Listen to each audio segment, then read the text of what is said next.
my name is Emma Bond, and today I'm going to be presenting on the final recommendation report on plastic versus compostable goods for the Technical Communications class of Spring 2021. So to begin, let's talk about the background and problem currently with plastic and compostable goods. So currently, right now, one of the major issues surrounding sustainability in the US is there are lots of misconceptions regarding national recycling. And many reports have found that actually only 9% of all plastics actually get recycled each year, which leaves 79% of all plastics to be left in landfills and litter across the US. And with no current national composting system, obviously there's not a large-scale composting effort being made on any national level at all. At this rate, of our consumption of both plastic and compost and total MSW, we are set to run out of landfill space in the next 18 years. So first, let's discuss the plastics.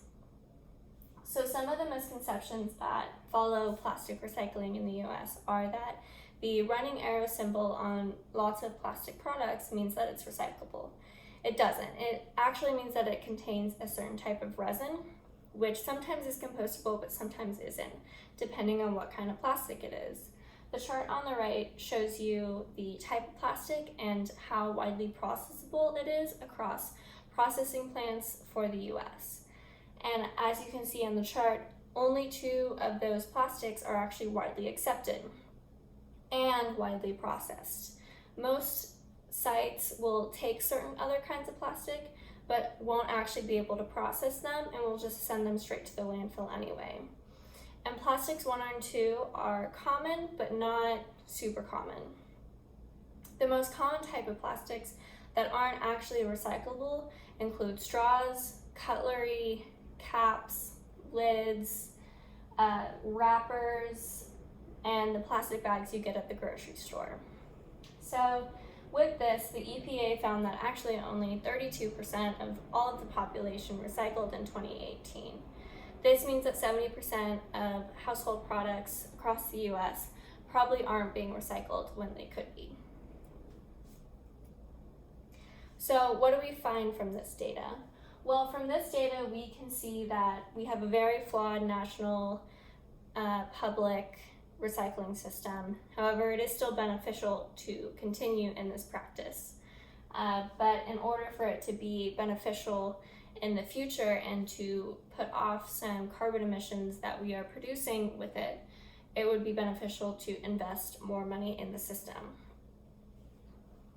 The infrastructure is very flawed and needs more investment, and the production of plastic goods via the carbon fuels, because not all plastics are made via fossil fuels, accounts for 3.5% of all emissions. Now, if we continued on our current trend of plastic production, it will make up 15% of all emissions by 2050.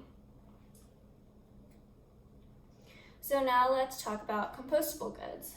So composting currently nationally is mostly made up of yard trimmings and some food, however, not that much. On the chart on the right, you can see that according to MSW from 1960 to 2018, that's how much composting was made up of food and yard trimmings. And up until 2014, not much it was negligible, basically. They didn't have enough data to put out that they just left it empty.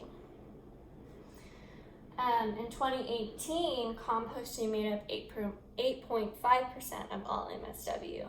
Now, if a landfill, supposedly, according to multiple reports, makes up about 1/3 of all the landfill, and we're only actually composting 8.5%, there's obviously a lot more we can do on a national level to compost. For a plastic product, it can take anywhere from 50 to 200 years to fully break down, whereas a 100% biodegradable product is fully set to degrade and break down after 12 weeks. So again, what can we take from this data? Well, there isn't much national data available, so we look to research and reports to find out what's the best use of composting.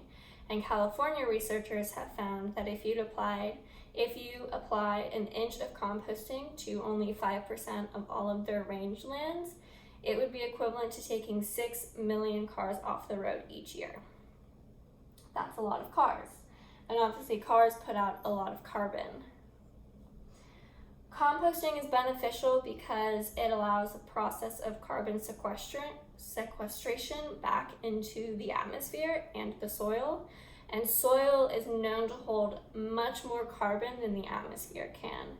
So it's a carbon neutral process, whereas recycling and MSW are not. Obviously, one of the main issues with composting is lack of infrastructure. I think that it would be beneficial to invest in this infrastructure similar to plastics because it is beneficial on multiple levels. Because of this, it is my recommendation to invest in composting rather than plastic goods because it is more environmentally friendly and has more long-term benefits than plastic does and will offset our carbon emissions more than plastic will. And with national attention being brought to this issue, lots of companies have started to develop their own composting sites around the nation when the nation won't. Like Moonshot, they have developed a system where you can compost here at your home and then bring it to one of their sites and drop it off. Or you could have someone come pick it up at your home, similar to a subscription. And it is set to be very beneficial for you and your home. Thank you for your time. If you have any questions, please feel free to reach out to me at edbond@uh.edu.